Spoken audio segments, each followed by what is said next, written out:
사랑하는 성도 여러분, 안녕하십니까? 한 주도 하나님께서 허락하신 시간 속에서 주님과 동행함으로 승리의 삶을 마치고 또 새로운 토요일 새벽을 마주하였습니다. 늘 마주하는 시간이지만 지나간 시간들을 되돌아보면서 하나님이 우리에게 행하신 일들을 기억하고 또 다음 주 한 주를 어떻게 우리와 함께 하실까에 대한 기대 속에서 오늘 토요일 새벽을 마주합니다. 저는 오늘 사도행전 2장 1절로 4절의 말씀을 중심으로 해서 1장에서 예수님께서 승천하시기 전에 제자들에게 부탁하셨던 말씀, 아버지의 약속한 바 성령을 기다리라 말씀하셨고, 그 말씀에 순종하여서 사람들이 모여 전혀 기도에 힘쓸 때에 이제 성령이 임하시는 역사가 일어나는 장면이 바로 오늘의 본문의 말씀입니다. 말씀에 따라서 순종함으로 마음을 같이하여 기도에 힘쓸 때에 성령이 임하시는 역사입니다. 오늘 본문의 내용 속에서 우리가 여러 장면들을 주목할 필요가 있겠습니다마는 저는 그 중에서도 오늘의 말씀의 제목처럼 성령이 말하게 하심을 따라 라고 하는 말씀의 제목을 중심으로 오늘의 본문 말씀을 함께 나누고자 합니다. 잘 아시는 바와 같이 예수님의 명령에 따라 순종하며 성령을 사모하는 자들이 성령을 받습니다. 성령을 받았는데 오늘 본문의 말씀을 빌리자면 성령의 충만함을 받았는데, 그런데 우리가 잘못하면 성령의 충만함을 받는 상황에 대해서 이야기할 때에 어떤 식으로 임하였다. 오늘 본문의 말씀을 보면 호련히 하늘로부터 급하고 강한 바람 같은 소리가 있어, 이렇게 표현하고 있습니다. 그러니까 장면을 보면 하늘로부터 급하고 강한 바람 같은 소리가 있어서 그 온 집에 가득하였다, 이런 이미지가 떠오릅니다. 그다음에 마치 불의 혀처럼 갈라지는 것들이 그들에게 보여 각 사람 위에 하나씩 임하였다, 이렇게 표현하고 있습니다. 그러니까 이 현상, 이 형상을 우리가 이미지로 그려서 어떻게 해야 성령이 임하는 증거다, 이렇게 말하기에는 매우 조심스럽습니다. 왜냐하면 성령의 임재가 각 상황과 사람에 따라 다르게 나타나는 것을 우리는 잘 알고 있기 때문에 그렇습니다. 예수님께서 마태복음 3장에서 세례 요한에게 세례를 받으실 때에도 지금과 같은 본문의 말씀, 사도행전 2장 1절로 4절의 말씀과 같은 모습으로 임한 것은 아니었습니다. 그러기에 우리가 어떤 형태로 성령이 임하는가, 여기에 초점을 맞출 것이 아니라 성령은 다양한 모습으로 우리에게 임할 수 있으나 중요한 것은 성령을 받은 이후에, 성령을 만난 이후에, 성령이 충만한 이후에 어떻게 모습이 변화해야 되는가, 어떠한 모습으로 우리가 달라져 가는가에 대한 이야기가 더 중요하지 않을까 싶습니다. 오늘 본문의 말씀을 빌리자면 4절에 그들이 다 성령의 충만함을 받고, 자, 여기까지는 성령의 충만함을 입는 과정 혹은 그 모습을 기록하고 있다, 이렇게 말씀드릴 수가 있습니다.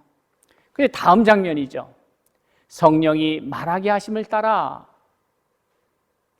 그러니까 성령 충만함을 받은 이후에 어떤 것이 달라졌는가? 그 달라짐의 첫 번째 사인이 무엇이었는가를 주목해 볼 필요가 있습니다.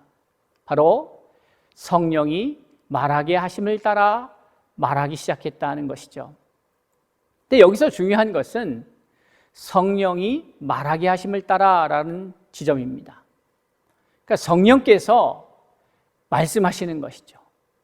또 성령께서 말하게 하시는 것이죠.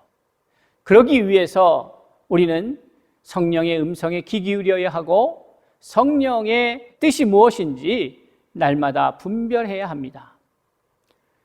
그러니까 성령이 충만한 자는 성령의 이끄심을 받는다. 이 말씀이 초점이 되는 것이죠.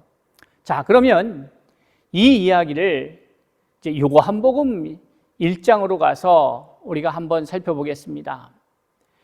왜 성령이 말하게 하심을 따라 이것이 중요한가 이것이죠. 왜냐하면 바로 그 말씀이 하나님이시기 때문에 그렇습니다. 그리고 그 말씀이 이 온 인류의 시작하신 분이기 때문에 그렇습니다. 요한복음 1장 1절로 4절의 말씀에 보면 태초에 말씀이 계시니라. 이 말씀이 하나님과 함께 계셨으니 이 말씀은 곧 하나님이시니라. 그러니까 말씀이 하나님이시다라고 성경은 이야기하고 있습니다. 그리고 그 말씀이 태초에 계셨다는 것이죠. 그러면 우리가 일반적으로 아는 것처럼 하나님의 말씀 하면 기록된 말씀만을 생각하는 경향이 있습니다. 그러니까 하나님의 말씀은 기록된 말씀으로 나타나고 보이지 않는 말씀으로도 존재하고 또는 그 말씀이 육신이 되어 우리 가운데 임하시니 예수의 모습으로 우리에게 보여지시기까지 한 것이죠. 그러니 이 말씀을 이해한다는 것은 매우 중요합니다.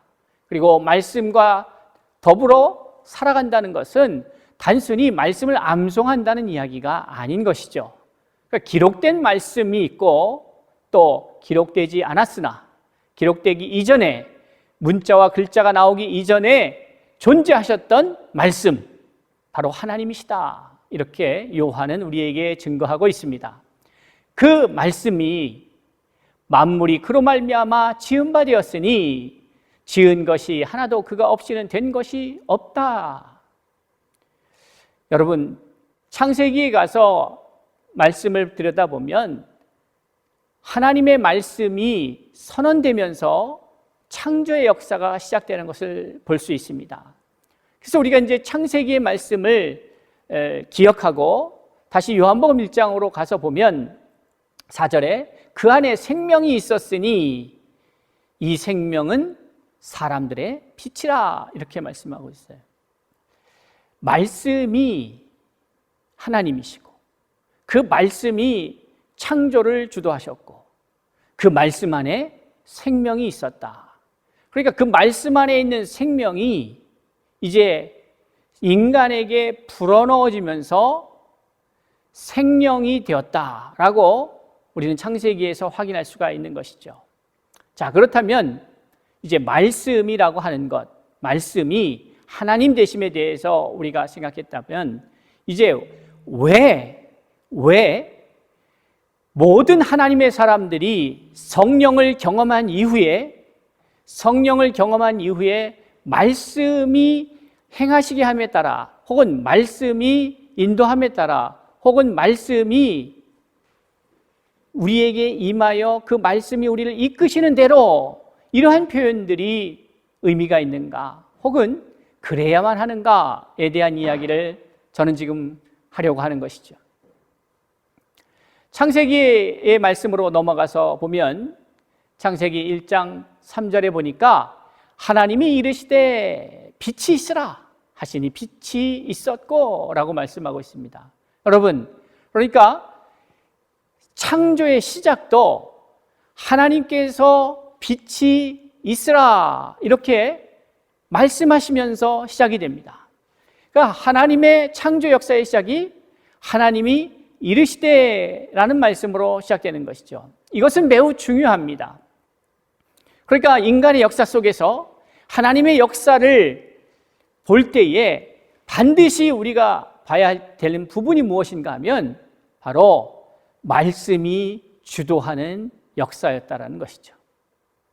하나님이 이르시되, 하나님이 말씀하시되 빛이 있었습니다.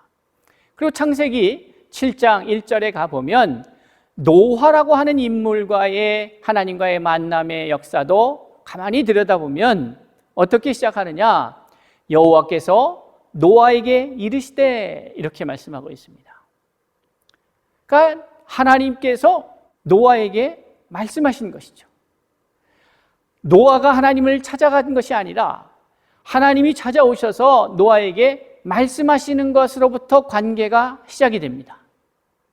또 그 다음 장면인 우리가 창세기 12장에 가서 보면 12장 1절에 우리가 잘 아는 바와 같이 아브라함을 찾아오시는 하나님을 발견하게 됩니다. 근데 그 장면도 보면 아브라함과 하나님의 만남이야말로 우리 신앙의 사람들에게 있어서 매우 중요한 부분 아니겠습니까? 우리가 믿음의 조상이라고 일컫는 아브라함이 어떻게 하나님과의 역사를 시작하였는가?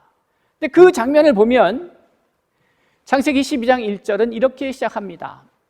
여호와께서 아브라함에게 이르시되, 다른 표현으로 하면 어떻게 할까요?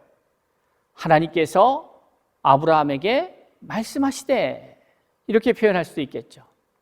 또 다른 각도에서 보면 하나님의 말씀이 아브라함에게 임하여, 이렇게도 이해할 수 있을 것 같습니다.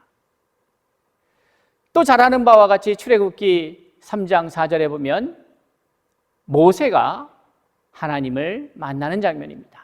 광야에서 떨기나무 가운데에 불꽃이 있는 것을 보고 그곳으로 다가가서 도대체 이게 뭘까라고 할 때에 3장 4절에 보니까 여호와께서 그가 보려고 돌이켜 오는 것을 보신지라 하나님이 떨기나무 가운데에서 그를 불러 이르시되라고 말하고 있습니다.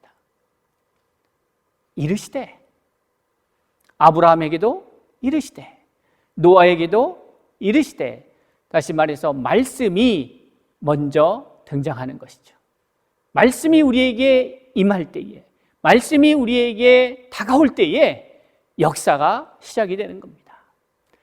심지어 예수님도요, 요한복음 14장 24절에 보면 너희가 듣는 말은 내 말이 아니요 나를 보내신 아버지의 말씀이니라, 이렇게 말하는 것이에요.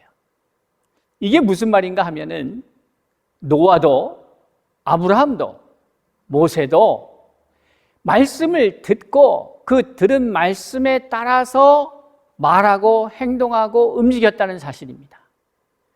예수님도 당신의 말이 아니라 아버지께 들은 말씀, 아버지의 말을 전하였다. 그리고 예수님의 삶은 바로 아버지의 말씀 안에서, 아버지의 뜻 안에서 움직이셨다는 것을 우리는 확인할 수 있게 되는 것이죠. 자, 이제 사도행전으로 가보면 이제 앞으로 우리가 뒤에 시간에 말씀을 나눌 수 있을 기회가 있을 것 같은데요. 바울도 그렇습니다. 우리가 잘 아는 바울 사도도 사도행전 9장에 가서 보면 예수님을 만나는 장면이 나옵니다. 예수님을 만나서 그가 새로운 인생을 시작할 때도 보면 예수님의 말씀이 먼저 바울을 찾아오게 되는 것이죠. 사울아, 사울아, 어찌하여 내가 나를 핍박하느냐? 말씀이 임하는 것이 하나님의 사람들의 역사의 시작이 되는 것이에요. 생명, 말씀 속에 요한복음 1장, 아까 읽어드린 요한복음 1장의 말씀을 보면 말씀 안에 생명이 있다 그랬어요. 그러니까 그 생명이 우리에게, 생기가 우리에게 부어졌다라고 하는 말씀은 우리가 다른 표현을 쓰자면은 말씀이 임하였다라는 표현이 되는 것이죠. 자, 그러면 오늘 본문의 말씀으로 와서 이것이 왜 중요한가예요. 그러니까 어떤 형태로 성령이 임하는가? 불의 혀같이, 바람과 같이, 비둘기같이 다양한 형태로 임하는 방식은 다양할 수 있습니다. 그런데 중요한 것은 성령의 충만함을 받은 자들에게 한결같이 일어나는 역사가 뭐냐? 바로 성령이 말하게 하심을 따라 살아간다는 사실입니다. 성령이 말하게 하심을 따라. 우리는 신앙생활을 하는 데 있어서 이것이 매우 중요하다는 사실을 깊이 인식해야 합니다.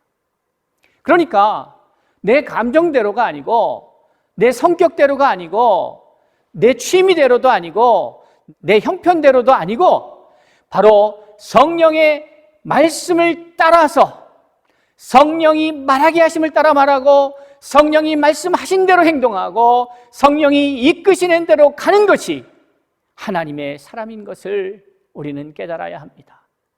그러기에 우리가 복음을 들고 세상으로 나가기 전에 반드시 먼저 성령을 만나야 되는 것이에요.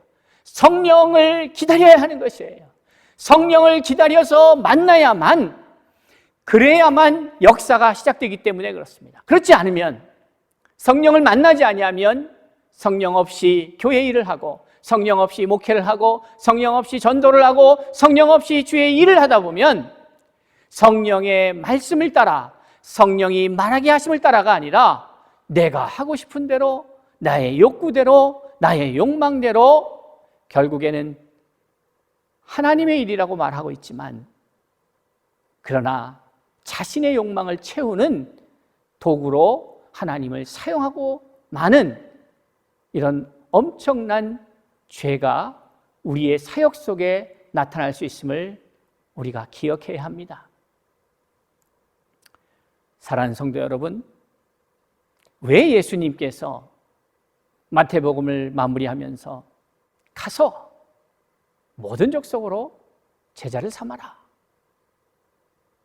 아버지와 아들과 성령의 이름으로 세례를 주고 내가 너희에게 분부한 모든 것을 가르쳐서 지키게 하라, 이 엄청난 대사명을 주셨음에도 불구하고 그러나 너희는 먼저 예루살렘을 떠나지 말아라, 먼저는 아버지의 약속한 바 성령을 만나야 한다, 그것이 시작이다. 마태복음 28장 19절의 대사명은요, 창세기 1장 28절의 말씀이라고 제가 말씀드린 적이 있습니다. 하나님은 창세기 1장 28절로 우리에게 말씀하셨다면 예수님은 그 말씀의 내용, 그 의미를 마태복음 28장 19절의 의미로 풀어서 우리에게 다시 사명을 주셨습니다. 그런데 그 모든 하나님의 사명을 이뤄가기 위해서 이것도 준비하고 저것도 준비하고 해야겠지만 모든 것에 우선해서 우리가 갖춰야 될 것이 있는데 바로 그것은 성령을 만나는 것입니다. 그 이유는 바로 성경에 기록된 많은 위대한 하나님의 사람들이 한 사람도 빠짐없이 바로 그 과정을 거쳤기 때문에, 그것은 하나의 원리이기 때문에 그렇습니다.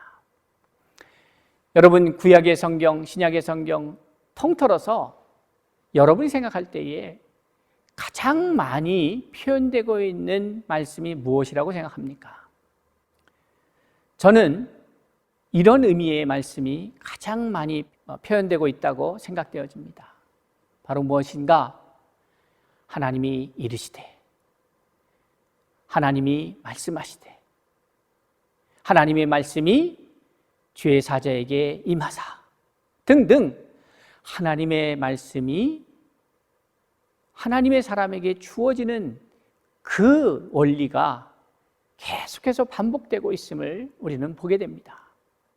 우리가 잘 알고 있는 많은 믿음의 사람들, 에스겔서에서도 예레미야서에서도 하나님의 말씀이 그에게 임하시되, 말씀하시되, 이르시되 등등의 의미로 이런 하나님의 말씀이 하나님의 사람에게 먼저 다가오셨음을, 그리고 그 말씀에 따라서 하나님의 사람들은 순종하며 나가고 있음을 우리는 보게 되는 것이죠.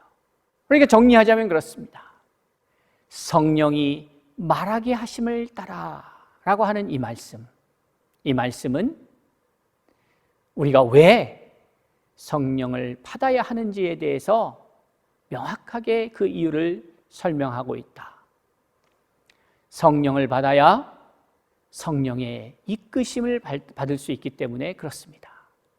성령의 이끌림을 받지 않고 내 의지대로, 내 경험대로, 내 계획대로, 내 방식대로 하다 보면 그것은 나의 일이지 하나님의 일이 아닌 게 되는 것이죠.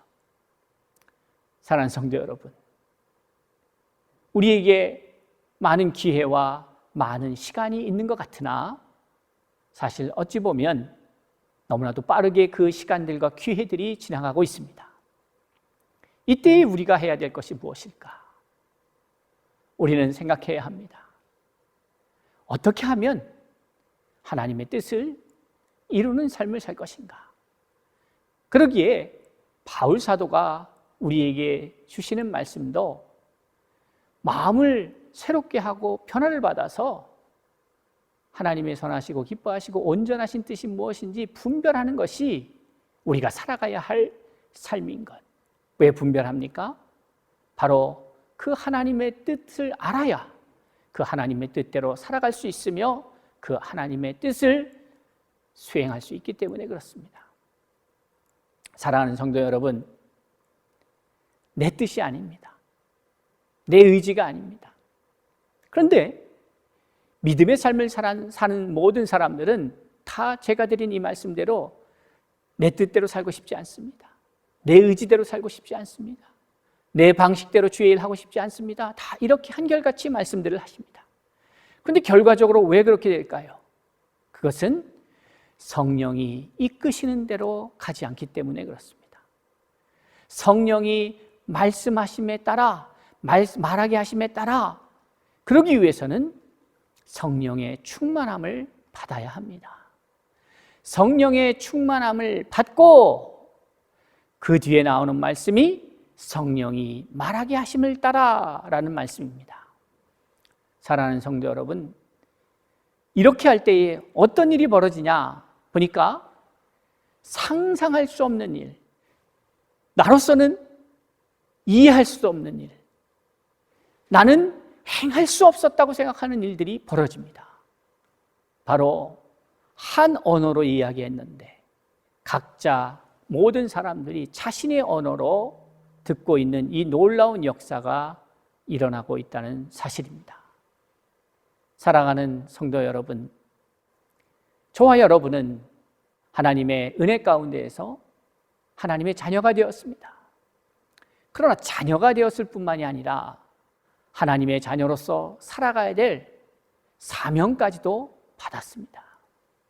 하나님의 자녀로 받은 사명, 그 사명을 이루기 위해서 우리가 반드시 기억해야 될 것은 성령의 충만함을 받고 성령이 말하게 하심을 따라 살아가는 것입니다.